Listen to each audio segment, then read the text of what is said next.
ಚಾನಲ್ಗೆ ಸ್ವಾಗತ. ನಾನು ನಿಮ್ಮ ಕೃಪಾ. ಇವತ್ತಿನ ವಿಷಯ ಏನು ಅಂತಂದರೆ, ಎಷ್ಟೋ ಬಾರಿ ನಮಗೆ ಹಲವಾರು ಸಮಸ್ಯೆಗಳು ಉಂಟಾಗ್ತಾ ಇರುತ್ತೆ.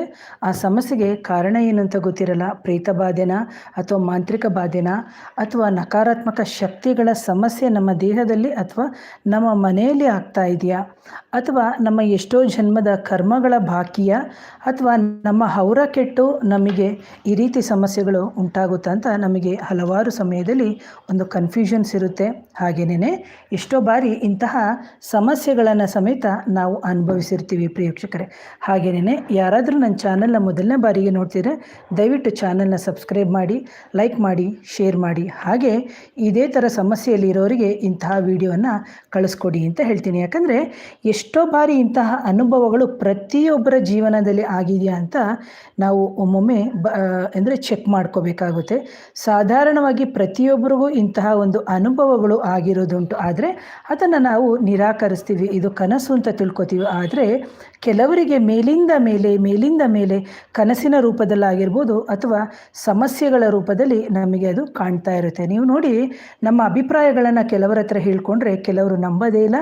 ಎಷ್ಟೋ ಜನ ಹೇಳ್ತಾರೆ ಇದು ಏನೋ ಅವರಿಗೆ ಒಂದು ಸೈಕಲಾಜಿಕಲ್ ಪ್ರಾಬ್ಲಮ್ ಇರ್ಬೋದು ಅಂತ. ಬಟ್ ಇಲ್ಲಿ ಇವತ್ತು ನಾನು ಸೈನ್ಸು ಜೊತೆಗೆ ಎನರ್ಜಿ ಜೊತೆಗೆ ಈ ಥರ ವಿಚಾರವನ್ನು ನಾನು ಮಾತಾಡ್ತಾ ಇದ್ದೀನಿ. ಯಾಕಂದರೆ ಇಂತಹ ಅನುಭವಗಳನ್ನ ಹೇಳ್ಕೊಳ್ಳೋಕ್ಕೆ ಹೇಳಿದಾಗ ಜನ ನಗ್ತಾರೆ ಅಂತ ಹೇಳಿದೆ. ಹಾಗೆ ಯಾರೇ ಈಗ ನೋಡಿ, ನಮಗೆ ಯಾರೋ ನಾವು ರಾತ್ರಿ ಮಲಗಿದಂತಹ ಸಂದರ್ಭದಲ್ಲಿ ಯಾರೋ ಬಂದು ನಮ್ಮನ್ನು ಹಿಡ್ದಂಗಾಗೋದು, ಯಾರೋ ಬಂದು ನಮ್ಮ ಜೊತೆ ಲೈಂಗಿಕ ಕ್ರಿಯೆಯನ್ನು ನಡೆಸಿದಂತಾಗೋದು, ಅಥವಾ ನಮ್ಮ ಪ್ರೈವೇಟ್ ಪಾರ್ಟ್ಸನ್ನು ಮುಟ್ಟದಂತಾಗೋದು, ಅಥವಾ ಮನೆಯಲ್ಲಿ ಯಾರೋ ಓಡಾಡ್ತಾ ಇದ್ದಾರೆ ಅಂತ ನಮಗೆ ಒಂಥರ ಏನು ಅನಿಸೋದು, ಅಥವಾ ಶಬ್ದಗಳಾಗುವಂಥದ್ದು, ಅಥವಾ ನಲ್ಲಿ ಓಪನ್ ಆಗುವಂಥದ್ದು, ಅಥವಾ ನಾವು ಮಲಗಿದಾಗ ಪಕ್ಕದಲ್ಲಿ ಯಾರೋ ಬಂದು ನಮಗೆ ಡಿಸ್ಟರ್ಬ್ ಮಾಡ್ತಾ ಇದ್ದಾರೆ ಅಥವಾ ನಮ್ಮನ್ನು ತಟ್ಟುತ್ತಾ ಇದ್ದಾರೆ, ಅಥವಾ ನಮ್ಮ ದೇಹಗಳು ಒಂಥರ ಪರಿಚಿತ ರೀತಿಯಲ್ಲಿ ಎಷ್ಟೋ ಜನಕ್ಕಾಗಿರುತ್ತೆ. ನೀವು ಅದನ್ನು ಅಬ್ಸರ್ವ್ ಮಾಡಿ. ಇದು ನನ್ನ 20 ವರ್ಷದ ಅನುಭವದಲ್ಲಿ ನಾ ಕಂಡಂತಹ ಕೇಸಸ್ಸು ಅಥವಾ ನಾ ಕ್ಲಿಯರ್ ಮಾಡಿಕೊಟ್ಟಂತಹ ಕೇಸಸ್ ಬಗ್ಗೆ ನಾನು ತುಂಬ ಸ್ಟಡೀಸ್ ಮಾಡಿದ್ದೀನಿ. ಇಲ್ಲಿ ಬಂದು ನಾನು ಬರೀ ಜ್ಯೋತಿಷ್ಯ ಮಾತ್ರ ಅಲ್ಲ, ನನಗೆ ಇಲ್ಲಿ ನಾನು ಒಬ್ಬಳು ನರ್ಸ್ ಆಗಿದ್ದು, ಒಂದು ಜ್ಯೋತಿಷ್ಯಳಾಗಿದ್ದು, ನನ್ನ ಇಂಟ್ರೆಸ್ಟಿಂಗ್ ವಿಷಯ ಅಂತಂದರೆ ಸೂಪರ್ ನ್ಯಾಚುರಲ್ ಪವರ್ಸ್ ಅಂತ ಏನಿದೆ ಅದನ್ನು ನಾನು ಜಾಸ್ತಿ ಅದ್ರ ಕಡೆನೇ ಕಾನ್ಸಂಟ್ರೇಷನ್ ಮಾಡಿ ಅದರದೇ ಹೀಲಿಂಗನ್ನು ನಾವು ಮಾಡುವಂಥದ್ದು ಅಂತ. ಸೊ ಹಾಗಾಗಿ ಇಲ್ಲಿ ನಾನು ಸೈನ್ಸು, ಸೈಕಲಾಜಿಕಲು ಜೊತೆಗೆ ಸ್ಪಿರಿಚುವಲ್ ಆಸ್ಪೆಕ್ಟ್ಸಲ್ಲೂ ನಾವು ಇದನ್ನು ನೋಡ್ತಾ ಹೋಗಬೇಕಾಗುತ್ತೆ.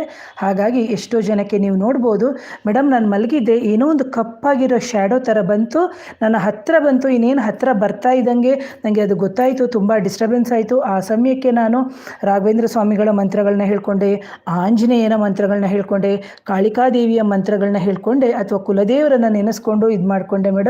ಆನಂತರ ಅದೇನೋ ಸ್ವಲ್ಪ ದೂರ ಹೋದಂಗಾಯಿತು, ಬಟ್ ರಿಪೀಟೆಡ್ ಆಗಿ ನನಗೆ ಆಗ್ತಾ ಇದೆ ಅಂತೇಳಿ ಕೆಲವರು ಹೇಳ್ತಾರೆ. ಇನ್ನು ಕೆಲವರು ಹೇಳ್ತಾರೆ ಒಂಥರ ಉಸಿರು ಕಡ್ದಂಗೆ ಮಾಡಿಬಿಡ್ತಾ ಇದೆ ಮೇಡಮ್, ಮತ್ತೆ ನನ್ನ ಮುಂದೆ ಓಡಾಡ್ತಾ ಇದೆ, ಮತ್ತೆ ನನ್ನ ಹತ್ರ ಬರ್ತಾ ಇದೆ, ನನ್ನ ಹತ್ರ ಬಂದು ಕಿವಿಯಲ್ಲಿ ಮಾತಾಡ್ದಂಗೆ ಆಗೋದು, ಅಥವಾ ನನ್ನ ಗಂಡನ ರೂಪದಲ್ಲಿ ಕಾಣಿಸ್ಕೊಂಡು, ಅಥವಾ ನನ್ನ ತಾಯಿಯ ರೂಪದಲ್ಲಿ, ಅಥವಾ ಈ ಥರ ಈಗ ರೀಸೆಂಟ್ಲಿ ಯಾರು ಡೆತ್ ಆಗಿರ್ತಾರೆ ಅವರ ರೂಪದಲ್ಲೂ ಕಾಣಿಸ್ಕೊಳ್ಳುವಂಥದ್ದು ಸಮೇತ ಮಾಡ್ತಾರೆ. ಇದನ್ನು ಹೇಳ್ತಾ ಹೋದರೆ ದಿನಪೂರ್ತಿ ಹೇಳ್ಬೋದು ವಿಚಾರ, ಆದ್ರೂ ನಾನು ಸರಳವಾಗಿ ಹೇಳ್ತಾ ಇದ್ದೀನಿ.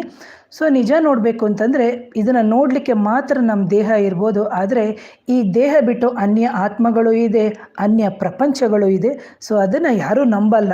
ಯಾಕೆ ಅಂತಂದರೆ ಇದು ಕಣ್ಣಿಗೆ ಕಾಣೋದಿಲ್ಲ ಅಲ್ಲ, ಆದರೆ ಎಷ್ಟೋ ಜನ ಅನುಭವಿಸಿರ್ತಾರೆ. ಸೊ ನಾವು ನಿಜಕ್ಕೂ ಇದು ಸತ್ಯ ಅಂತ ನಾನು ಹೇಳ್ತೀನಿ. ಯಾಕಂದರೆ ಒಂದು ಸೈಕಲಾಜಿಕಲ್ ಆಗಿರ್ಬೋದು, ಒಂದು ಸೂಪರ್ ನ್ಯಾಚುರಲ್ ಇನ್ವೆಸ್ಟಿಗೇಷನ್ ಮಾಡಿಕೊಂಡೇ ನಾನು ಬಂದಿರುವಂಥದ್ದು. ಜೊತೆಗೆ ಈ ಆಸ್ಟ್ರಾಲಜಿ ಮಾತ್ರ ಅಲ್ಲ, other than super natural energies ಅಥವಾ ಜಿನ್ನಾತು ಈ ಥರ ಸಮಸ್ಯೆಗಳೇನಿದೆ ಇದೆಲ್ಲ ಪರಿಹಾರ ಮಾಡಿಕೊಟ್ಟು ಬಂದಿರೋದಕ್ಕೆ ನಾನು ಹೇಳ್ತಾ ಇರುವಂಥದ್ದು. ಸೊ ಹಾಗಾಗಿ ಕೆಲವರಿಗೆ ಹೇಳಬೇಕು ಅಂತಂದರೆ 70 ಭಾಗ ನಮಗೆ ನಮ್ಮ ಸಬ್ಕಾನ್ಷಿಯಸ್ ಮೈಂಡಿಗೆ ಸಂಬಂಧಪಟ್ಟಂತಹ ಸಮಸ್ಯೆಗಳು ಮಾತ್ರ ಇರುತ್ತೆ. ಇನ್ನು ಅದರ್ 30% ಇದು ಇರುತ್ತೆ. ಆದರೆ ಕೆಲವರಲ್ಲಿ 90 ಭಾಗ ಮೈ ಹಿಡಿದಂತಹ ಸಂದರ್ಭದಲ್ಲಿ ಯಾರೂ ನಂಬೋದೇ ಇಲ್ಲ. ಇವರೇ ಎಷ್ಟು ಜನ ಕಣ್ಣಲ್ಲಿ ನೀರು ಹಾಕ್ತಾರೆ ಗೊತ್ತಂಗೆ ಹೇಳ್ಕೊಂಡು, ಅದನ್ನು ಹೇಳೋಕ್ಕೆ ಹೋದರೆ ಅದು ಬೇರೆ ಥರ ಆಗುತ್ತೆ, ಬೇಡ. ಹಾಗಾಗಿ ಆ, ಇಲ್ಲಿ ಕೆಲವ್ರಿಗೆ ಏನಾಗುತ್ತೆ ಅಂತಂದರೆ ಅವರ ಸಬ್ಕಾನ್ಷಿಯಸ್ ಮೈಂಡೇ ಅವರಿಗೆ ಚಿತ್ರಣಗಳ ಮುಖಾಂತರ ನಮಗೆ ಕನಸಿನ ಮುಖಾಂತರನೇ ನಮಗೆ ಪ್ರಾರಬ್ಧ ಕರ್ಮಗಳ ಮೂಟೆಗಳು ಕನಸಿನ ಮುಖಾಂತರ ಪ್ರತಿ ಬಾರಿ ನಮಗೆ ಗೋಚಾರ ಆಗ್ತಾ ಇರುತ್ತೆ. ಜೊತೆಗೆ ಇದನ್ನು ನಾವು ಕೆಟ್ಟದು ಅಂತ ತಿಳ್ಕೊಬೇಕಾ ಒಳ್ಳೆಯದು ಅಂತ ತಿಳ್ಕೊಬೇಕಾ ಅದನ್ನು ನಾವು ಅನಲೈಸ್ ಮಾಡಿಕೊಂಡು ಆಗುವಂಥ ಸಮಸ್ಯೆಗಳನ್ನ ಇನ್ನೊಬ್ಬರ ಹತ್ರ ಹೇಳಬೇಕು. ಯಾಕಂದರೆ ಈಗ ಆಸ್ಪತ್ರೆಯಲ್ಲಿ ಸೈಕಲಾಜಿಕಲ್ ಆಗಿ ನಾವು ಪರಿಹಾರಕ್ಕೆ ಅಂತ ಹೋದಾಗ ಸಂದರ್ಭದಲ್ಲಿ ನಮಗೆ ಪರಿಹಾರ ಆಗದೇ ಇದ್ದಾಗ ನೀವು ಸ್ಪಿರಿಚುವಲ್ ರೀತಿಯಲ್ಲೇ ನೀವು ಇದನ್ನು ಪರಿಹಾರವನ್ನು ಮಾಡಬೇಕು. ಯಾಕಂದರೆ ನಮ್ಮ ಸೂಕ್ತ ಮನಸ್ಸು ನಮ್ಮೊಂದಿಗೆ ನಮ್ಮ ಎಲ್ಲ ವಿಚಾರಗಳನ್ನು ನಮಗೆ ಚರ್ಚಿಸಿ ಅದನ್ನು ಹೊರಗಡೆ ಹಾಕಲಿಕ್ಕೆ ನಮಗೆ ಸಮಯವನ್ನು ಕೊಡ್ತಾ ಇರುತ್ತೆ. ಅದನ್ನು ನಾವಿಲ್ಲಿ ಅರ್ಥ ಮಾಡ್ಕೋಬೇಕಾಗುತ್ತೆ. ಸೊ ಇದರಿಂದ ನಾವು ಏನು ಮಾಡ್ಬೋದು ಅಂತ ಹೇಳಿದಂತಹ ಸಂದರ್ಭದಲ್ಲಿ ನಾನು ನನ್ನ ಸೂಪರ್ ನ್ಯಾಚುರಲ್ ಎನರ್ಜಿ ಒಂದು ಹೀಲರ್ ಆಗಿ ಅಥವಾ ಇದನ್ನು ಕ್ಲಿಯರ್, ಯಾಕಂದರೆ ಪ್ರೇತ ಬಾಧೆ ಮಾಂತ್ರಿಕ ಬಾಧೆಗಳನ್ನೆಲ್ಲ ನಾನು ಪರಿಹಾರ ಮಾಡಿಕೊಡೋಳಾಗಿ ಪರಿಹಾರ ಮಾಡಿಕೊಡುವಂತಹ ದಾರಿಯಲ್ಲಿರೋದ್ರಿಂದ ನಾನು ಹೇಳೋದು, ಯಾರು ಚಿಕ್ಕ ವಯಸ್ಸಿನಲ್ಲಿ ಕೆಲವೆಲ್ಲ ಡ್ರಾಮಾಗಳು ಮಾಡ್ತಾರೆ ಅಂತ ಅನ್ಕೋತಾರೆ. ಖಂಡಿತವಾಗ್ಲೂ ಇಲ್ಲ. ಯಾಕಂದರೆ ಎಷ್ಟೋ ಸಂದರ್ಭದಲ್ಲಿ ನಮಗೆ ಚಿಕ್ಕ ವಯಸ್ಸಿನಲ್ಲಿ ಆದಂತಹ ಟ್ರಾಮಾಗಳೇ ನಮಗೆ ದೊಡ್ಡವರಾದಾಗ ನಮಗೆ ನಮ್ಮ ಮನಸ್ಸಿನಲ್ಲೇ ನಮ್ಮ ಸೂಕ್ತ ಮನಸ್ಸಿನಲ್ಲೇ ಕೂತಂತಹ ಸಂದರ್ಭದಲ್ಲಿ ನಮಗೆ ಅದು ಕೆಲವೊಂದೊಂದು ಸಂದರ್ಭದಲ್ಲಿ ಗೋಸ್ಟ್ ಅಥವಾ ಭೂತದ ರೂಪದಲ್ಲೇ ನಮಗೆ ಕಾಡ್ತಾ ಇರುತ್ತೆ. ಅದರ ಜೊತೆಗೆ ಇದರಿಂದ ಏನಾಗುತ್ತೆ ಅಂತಂದರೆ ನಮಗೆ ತುಂಬ ಯೋಚನೆ ಮಾಡಿ ಹತ್ತು ಕರೆದು ಸಿಕ್ಕಾಬಟ್ಟೆ ನಾವು ತುಂಬ ಒಂದು ಫ್ರಸ್ಟ್ರೇಷನಿಗೆ ಹೋದಂತಹ ಸಂದರ್ಭದಲ್ಲಿ ನಮಗೇನಾಗುತ್ತೆ ಅಂದರೆ ನಮ್ಮ ಹೌರ ಅಥವಾ ನಮ್ಮ ಎನರ್ಜಿ ಫೀಲ್ಡ್ ಏನಿದೆ ಅದು ತುಂಬ ಡ್ಯಾಮೇಜ್ ಆಗುತ್ತೆ. ಅಂತಹ ಡ್ಯಾಮೇಜ್ ಆದಂತಹ ಸಂದರ್ಭದಲ್ಲಿ ನಮಗೆ ಸಮಸ್ಯೆಗಳು ಉಂಟಾಗುತ್ತೆ. ಫಸ್ಟ್. ಸೆಕೆಂಡ್ ಬಂದು ಏನಾಗುತ್ತೆ ಅಂದರೆ ನಮಗೆ ಹೇಗೆ ಈ ಭೂಮಿ ಮೇಲೆ ಬದುಕಲಿಕ್ಕೆ ಹಕ್ಕಿದೆಯೋ ಅದೇ ಥರ ಪ್ಯಾರಾನಾರ್ಮಲ್ ಪವರ್ಸ್ ಅಂತ ಏನಿದೆ ಅಥವಾ ಪ್ರೇತಗಳು ಅಂತ ಏನಿದೆ ಅಥವಾ ಕಣ್ಣಿಗೆ ಕಾಣದೇ ಇರುವಂಥ ವಿಸಿಬಲ್ ಆಗಿರುವಂತಹ ಅನ್ವಿಸಿಬಲ್ ಆಗಿರುವಂಥ ಎಷ್ಟೋ ನೆಗೆಟಿವ್ ಎನರ್ಜಿ ಇದೆ, ನಮ್ಮಂತೆ ನಿಮ್ಮಂತೆ ಅವು ಕೂಡ ಇದೆ. ಅವುಗಳಿಗೂ ಆ ವಾಸ ಮಾಡಲಿಕ್ಕೆ ಆ ಪ್ರಪಂಚದಲ್ಲಿ ಅದಕ್ಕೂ ಸಮೇತ ಹಕ್ಕಿದೆ. ಸೊ ಅಂತಹ ಸಂದರ್ಭದಲ್ಲಿ ನಾವು ವಾಸ ಮಾಡ್ತಾ ಇದ್ದೀವಿ, ಅವರು ವಾಸ ಮಾಡ್ತಾ ಇದ್ದಾರೆ. ಸೊ ಇದೆಲ್ಲವೂ ಪ್ರಕೃತಿಯ ಒಂದು ನಿಯಮಗಳು. ಸೊ ಇಂತಹ ಸೂಪರ್ ನ್ಯಾಚುರಲ್ ಎನರ್ಜಿಗೂ ಸಮೇತ ಆ ದೇವರ ಆಶೀರ್ವಾದವು ಸಮೇತ ಇದ್ದೇ ಇದೆ. ಯಾಕೆಂದರೆ ಯಾವುದೇ ಒಂದು ಪ್ರೇತ ನಮ್ಮ ಮೈ ಹಿಡಿಬೇಕು ಅಥವಾ ನಮಗೆ ಬರಬೇಕು ನಮ್ಮ ದೇಹದೊಳಗೆ ಅಂದರೆ ಪ್ರಾರಬ್ಧದ ಕರ್ಮ ಜೊತೆಗೆ ಶನೀಶ್ವರನ ಆಜ್ಞೆ ಇದ್ದರೆ ಮಾತ್ರ ಅಂತಹ ಎನರ್ಜೀಸ್ಗಳು ನಮ್ಮ ದೇಹವನ್ನು ಮುಟ್ಲಿಕ್ಕೆ ಸಾಧ್ಯ, ಇಲ್ಲದಿದ್ದರೆ ಮುಟ್ಲಿಕ್ಕೆ ಸಾಧ್ಯನೇ ಇಲ್ಲ ಅಂತ ಇದು 100ಕ್ಕೆ 100 ಅಂತ ಹೇಳ್ತೀನಿ. ಯಾಕೆಂದರೆ ಈ ಭೂಮಿ ಮೇಲೆ ನಾವು ಹೇಗೆ ವಾಸ ಮಾಡ್ತಾ ಇದ್ದೀವೋ ಅದೇ ಥರ ಕೆಲವೊಂದೊಂದು ಎನರ್ಜಿಗಳು ಆಸೆಗಳನ್ನ ಇಟ್ಕೊಂಡಿರ್ತವೆ. ಅದು ಹೈಯರ್ ಪ್ಲೇನ್ಗೆ ಹೋಗೋಕ್ಕಾಗಲ್ಲ. ಯಾಕೆಂದರೆ ನನ್ನ ಮನೆ, ನನ್ನ ವಸ್ತು, ನನ್ನ ಮಗ, ನನ್ನ ಸೊಸೆಯಂದಿರು, ನನ್ನ ಹೆಣ್ಮಕ್ಳು ಈ ಥರ ಎಲ್ಲ ಅವು ಮನಸ್ಸಿನಲ್ಲೇ ಇಟ್ಕೊಂಡು ಅದು ಅದರ ಸೂಕ್ಷ್ಮ ಶರೀರ ಇಲ್ಲಿ ಸುತ್ತುತ್ತಾ ಇರ್ತದೆ. ದೇಹ ಬಿಟ್ಟು ಹೋಗಿರುತ್ತೆ, ದೇಹದಿಂದ ಸೂಕ್ಷ್ಮ ಶರೀರ ಅದನ್ನು ಇದು ಮಾಡಿಕೊಂಡು ಹೋಗೇ ಇರಲ್ಲ. ಅಂಥ ಆತ್ಮಗಳು ನಿಮ್ಮ ಮೇಲೆ ಅಟ್ಯಾಕ್ ಮಾಡಿದಂತಹ ಸಂದರ್ಭದಲ್ಲೂ ಸಮೇತ ಇದು 100% ನಿಮಗೆ ಸಮಸ್ಯೆಯನ್ನು ಕೊಡ್ತೀವಿ. ಯಾವಾಗ ನಮಗೆ ಸೇರಿದಂತಹ ಸಂದರ್ಭದಲ್ಲಿ ನಮ್ಮ ಬ್ರೈನು ಅಥವಾ ನಮ್ಮ ಸುಪ್ತ ಮನಸ್ಸು ಏನಿದೆ ಅದು ನಮಗೆ ಹೇಳ್ತಾನೇ ಇರುತ್ತೆ. ಹೇಳಿ ನಾವು ಅದನ್ನು ಸರಿಯಾಗಿ ಅರ್ಥ ಮಾಡ್ಕೊಳ್ಳದೇ ಇದ್ದಂತಹ ಸಂದರ್ಭದಲ್ಲಿ ಪೂರ್ತಿಯಾಗಿ ಮೈ ಹಿಡಿದಾಗ ನೀವು ಹಲವಾರು ವೈದ್ಯಕೀಯ ಕ್ಷೇತ್ರಗಳಲ್ಲೂ ಆಗದೇ ಇಲ್ಲ, ಕೊನೆಗೆ ಕೈ ಚೆಲ್ಲಿ ಕೆಲವರು ಪ್ರಾಣವನ್ನೇ ಕಳ್ಕೊಂಡ್ಬಿಡ್ತಾರೆ. ಯಾವಾಗ ಈ ರೀತಿ ನಮಗೆ ನಮ್ಮ ಎನರ್ಜಿ ಅಥವಾ ನಮ್ಮ ಬ್ರೈನಿಗೆ ಗೊತ್ತಾದಂತಹ ನಮ್ಮ ಎನರ್ಜಿ ತುಂಬ ಡಿಸ್ಟರ್ಬ್ ಆಗುತ್ತೋ ಆವಾಗ ನಮಗೆ ಎನರ್ಜಿ ಕಮ್ಮಿ ಆಗುತ್ತೆ. ಕಮ್ಮಿ ಆಗ್ತಾ ನಮ್ಮ ಪ್ರಾಣ ಅಂದರೆ ನಮಗೆ ಪ್ರಾಣಶಕ್ತಿ ಅಂತ ಏನಿದೆ ನಮ್ಮ ಸೂಕ್ಷ್ಮ ಶರೀರದಲ್ಲಿ, ಆ ಸೂಕ್ಷ್ಮ ಶರೀರದಲ್ಲಿ ಇರುವಂತಹ ಪ್ರಾಣಶಕ್ತಿ ಕಮ್ಮಿಯಾಗಿ ಕೆಲವೆಲ್ಲ ಸಮಸ್ಯೆಗಳು ನಮಗೆ ಕಾಡಲಿಕ್ಕೆ ಶುರುವಾಗುತ್ತೆ. ಹಾಗಾಗಿ ಇದೆಲ್ಲವನ್ನು ನಾವು ಧ್ಯಾನ, ಮಂತ್ರ, ಹೋಮ, ಹವನದ ಮುಖಾಂತರವೇ ಪರಿಹಾರವನ್ನು ಮಾಡಿಕೊಂಡು ನಮ್ಮ ಸೂಕ್ಷ್ಮ ಶರೀರಗಳು ಹಾಳಾಗದಂತೆ ನಾವಿದನ್ನು ನೋಡ್ಕೋಬೇಕಾಗುತ್ತೆ. ಸೊ ಇದ್ರ ಬಗ್ಗೆ ನಾವು ಜಾಸ್ತಿ ಎಕ್ಸ್ಪ್ರೆಸ್ ಮಾಡ್ಬೋದು. ಸೊ ಇದಕ್ಕೆ ಬಂದಂತಹ ಸಂದರ್ಭದಲ್ಲಿ ಮೇಡಮ್ ಹಾಗಾದರೆ ಪರಿಹಾರ ಏನು, ಇಂತಹ ಒಂದು ನಕಾರಾತ್ಮಕ ಶಕ್ತಿಗಳ ಸಮಸ್ಯೆ ಇದ್ದಂತಹ ಸಂದರ್ಭದಲ್ಲಿ ಇಂತಾಗ ನೀವು ಮೈ ತುಂಬ ಮೊದಲು ರಾತ್ರಿ ಮಲಗಲಿಕ್ಕಿಂತ ಮುಂಚೆ ಮೊದಲಿಗೆ ಬಟ್ಟೆಯನ್ನು ಹಾಕೋಬೇಕು. ಕೆಲವ್ರನ್ನ ನೋಡಬೇಕು, ನೀವು ಅರ್ಧಂಬರ್ಧ ಬಟ್ಟೆ ಹಾಕುವಂಥದ್ದು, ಅರ್ಧ ಚಡ್ಡಿ ಹಾಕ್ಕೊಳ್ಳೋವಂಥದ್ದು, ಟಿ ಶರ್ಟ್ ಹಾಕ್ಕೊಳ್ಳೋದು ಹೆಣ್ಮಕ್ಳು ವಿಚಿತ್ರವಾಗಿ ಹಾಕೋತಾರೆ. ಸೊ ದಯವಿಟ್ಟು ದೇಹ ಪೂರ್ತಿ ಮಲ್ಕೊಳ್ಳೋಕ್ಕಿಂತ ಮುಂಚೆ ಬಟ್ಟೆಗಳನ್ನು ಹಾಕಿ, ಹಾಗೆ ನಿಮಗೆ ನಿಮ್ಮ ಕುಲದೇವರ ಸ್ತೋತ್ರಗಳು, ಹನುಮಂತನ ಸ್ತೋತ್ರಗಳು ಇದೆಲ್ಲವನ್ನು ಹೇಳ್ಕೊಳ್ಳಿ. ಅಂತಹ ಸಂದರ್ಭದಲ್ಲಿ ನಿಮಗೆ ಹೆಚ್ಚಿನ ಒಂದು ಒಂದು ಎನರ್ಜಿ ಸಿಗ್ತಾ ಹೋಗುತ್ತೆ. ಯಾವಾಗಲೂ ನಂಬಿಕೆ ಭಕ್ತಿಯಿಂದ ಮಾಡಿ ಅಂತ ಹೇಳ್ತೀನಿ. ಕೆಲವರು ಈಗ ನೀವು ನೋಡ್ಬೋದು ಆಂಜನೇಯ ಅಂತ ಹೇಳಿದಾಗ ಆಂಜನೇಯನ ಪರಾಕ್ರಮದ ಬಗ್ಗೆ ನಿಮಗೆ ಗೊತ್ತಿದೆ, ಅವನ ಬಾಹುಬಲದ ಬಗ್ಗೆ ಗೊತ್ತಿದೆ. ಹಾಗೇನೇ ನಿಮಗೆ ಅಂಥ ರಾತ್ರಿ ಸಮಸ್ಯೆಗಳು ಬರಲಿ, ನಿಮಗೆ ಕಣ್ಮುಚ್ಚಿ ಇನ್ನೇನು ನನಗೆ ಕೂಗ್ಕೋಬೇಕು, ಆ ಕೂಗೊಳೊತ್ತಿಗೆ ನನಗೆ ಯಾರೋ ಉಸಿರು ಕಟ್ತಾ ಇದ್ದಾರೆ, ಇನ್ನೇನು ನೀರು ಕುಡಿಸ್ಬೇಕು ನನಗೆ ಅನ್ನೋಕ್ಕೆ ಹೆಸರು ಹೇಳೋಕ್ಕೆ ಆಗಲ್ಲ, ಕರೀಲಿಕ್ಕೂ ಆಗಲ್ಲ ಅಂತೆಲ್ಲ ಸ್ಥಿತಿಗಳಿರುತ್ತೆ. ಅಂತಹ ಸಂದರ್ಭದಲ್ಲೂ ಧೈರ್ಯವಾಗಿ ನೀವು ನಿಮ್ಮ ಕುಲದೇವರನ್ನು ಹಿಡೀರಿ, ಕುಲದೇವರ ಪ್ರಾರ್ಥನೆಯನ್ನು ಮಾಡಿ, ಜೊತೆಗೆ ನಂಬಿಕೆ ಪ್ರೀತಿಯಿಂದ ಭಕ್ತಿಯಿಂದ ಮಾಡಬೇಕು. ಯಾವಾಗ ನೀವು ಆ ಥರ ಎಲ್ಲ ಮಾಡಿದಂತಹ ಸಂದರ್ಭದಲ್ಲಿ ಆಂಜನೇಯನ ಬಾಹುಬಲದ ಪರಾಕ್ರಮವು ನಿಮ್ಮ ಸೂಕ್ಷ್ಮ ಶರೀರದಲ್ಲಿ ಹರಿದ ರೂಪದಲ್ಲಿ ನೀವು ಭಾಸ ಮಾಡ್ಕೋಬೇಕು.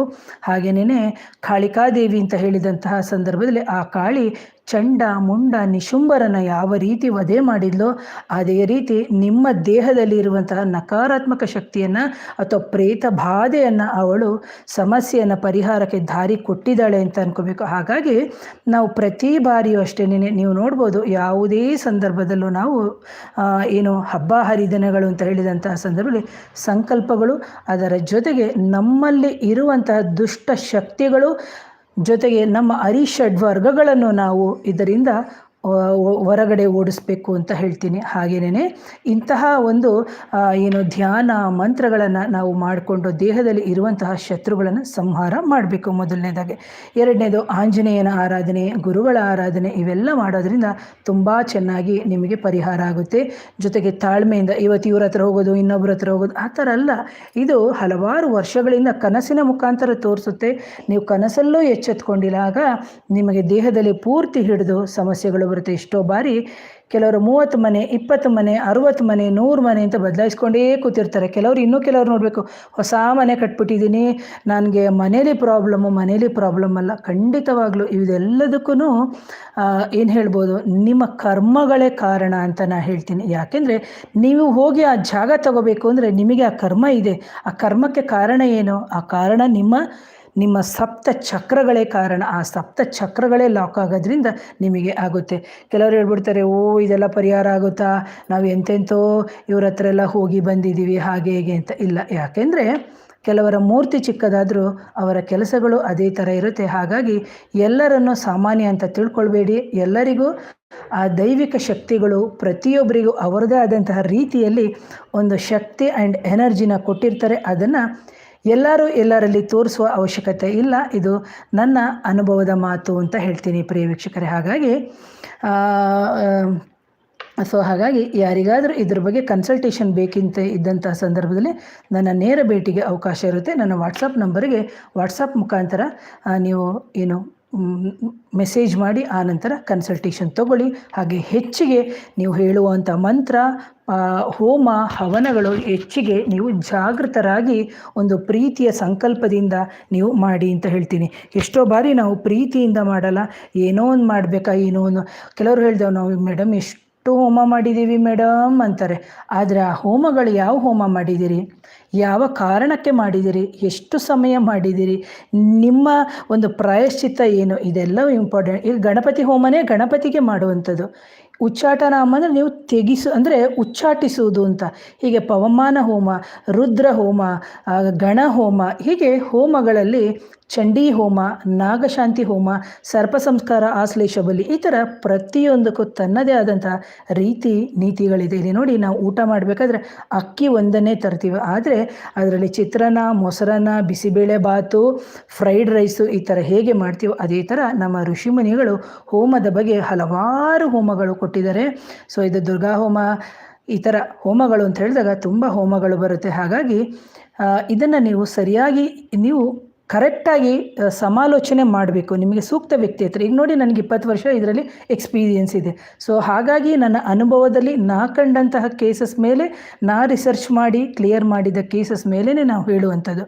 ಸೊ ಹಾಗಾಗಿ ಇಂತಹ ಸೂಪರ್ ನ್ಯಾಚುರಲ್ ಎನರ್ಜಿಯಿಂದ ನೀವು ಗರ್ಭಪಾತ ಆಗಿರ್ಬೋದು, ಮದುವೆ ನಿಂತು ಹೋಗೋದಾಗಿರ್ಬೋದು, ಕನಸುಗಳು ಬರುವಂಥದ್ದು, ಕುತ್ತಿಗೆ ಹಿಸ್ಕುವಂಥದ್ದು, ಸೆಕ್ಷುವಲ್ ಅಬ್ಯೂಸ್ ಮಾಡೋದು, ವೆಜೈನಲ್ ಇನ್ಫೆಕ್ಷನ್ ಆಗೋದು, ಯೂರಿನ್ ಇನ್ಫೆಕ್ಷನ್ ಆಗೋದು, ಹಸ್ಬೆಂಡ್ ಥರನೇ ಕಾಣಿಸ್ಕೊಳ್ಳುವಂಥದ್ದು, ಈ ಥರ ಎಲ್ಲ ಪ್ರಾಬ್ಲಮ್ಗಳಿರುತ್ತೆ. ಇಂತಹ ಪ್ರಾಬ್ಲಮ್ ಒಂದು ಸೂಪರ್ ನ್ಯಾಚುರಲ್ ಎನರ್ಜಿಯಿಂದ ಆಗ್ತಾಯಿದ್ರೆ ಅಥವಾ ನಿಮ್ಮ ಒಂದು ಸೊಮ್ಯಾಟಿಕ್ ಡಿಸಾರ್ಡರ್ಸ್ ಅಂತ ಏನು ಹೇಳ್ತೀವಿ ಅದರಿಂದ ಆಗ್ತಾಯಿದ್ರೂ ಖಂಡಿತವಾಗ್ಲೂ 100ಕ್ಕೆ 100 ಪರಿಹಾರ ಮಾಡಿಕೊಂಡು ನೀವು ಮದುವೆನೂ ಮಾಡ್ಕೋಬೋದು, ಗರ್ಭವನ್ನು ಧರಿಸ್ಬೋದು, ಅದರ ಜೊತೆಗೆ ವಿದ್ಯಾಭ್ಯಾಸವನ್ನು ಮುಂದುವರಿಸ್ಬೋದು, ಒಳ್ಳೆಯ ಜೀವನವನ್ನು ನಡೆಸ್ಬೋದು. ಜೊತೆಗೆ ನಿಮ್ಮ ಮನೆ ಏನಿದೆ ಮನೆಯನ್ನು ಮಾರದೆ ಇರುವಂತಹ ಮನೆಯಲ್ಲಿ ಸುರಕ್ಷಿತವಾಗಿ ಇರ್ಬೋದು. ಈ ಭೂಮಂಡಲದಲ್ಲಿ ಎಷ್ಟೋ ಸಹಸ್ರಾರು ವರ್ಷಗಳಿಂದ ಎಷ್ಟು ಯುದ್ಧಗಳಾಗಿಲ್ಲ, ಎಷ್ಟು ಜನ ಸತ್ತಿಲ್ಲ.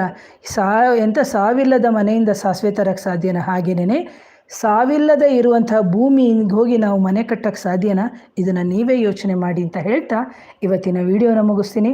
ಮತ್ತು ಇದೇ ಥರ ವಿಡಿಯೋದೊಂದಿಗೆ ಮುಂದೆ ಬರ್ತೀನಿ. ಇದರ ಬಗ್ಗೆ ನಿಮಗೆ ಯಾವುದಾದ್ರೂ ವಿಷಯಗಳು ಡೌಟ್ ಇದ್ದರೆ ಖಂಡಿತವಾಗ್ಲೂ ನನಗೆ ಕಮೆಂಟ್ ಮಾಡಿ, ಅಥವಾ ಇನ್ನೂ ಇದರ ಬಗ್ಗೆ ಇನ್ನೂ ಬೇರೆ ವಿಡಿಯೋಗಳು ಬೇಕಿದ್ದರೆ ನನಗೆ ಮೆಸೇಜ್ ಮಾಡಿ. ಖಂಡಿತವಾಗ್ಲೂ ಇದರ ಬಗ್ಗೆ ವಿಷಯ ಕೊಡ್ತೀನಿ ಅಂತ ಹೇಳ್ತಾ ಇವತ್ತಿನ ವಿಡಿಯೋನ ಮುಗಿಸ್ತೀನಿ. ಮತ್ತೊಮ್ಮೆ ಧನ್ಯವಾದಗಳು.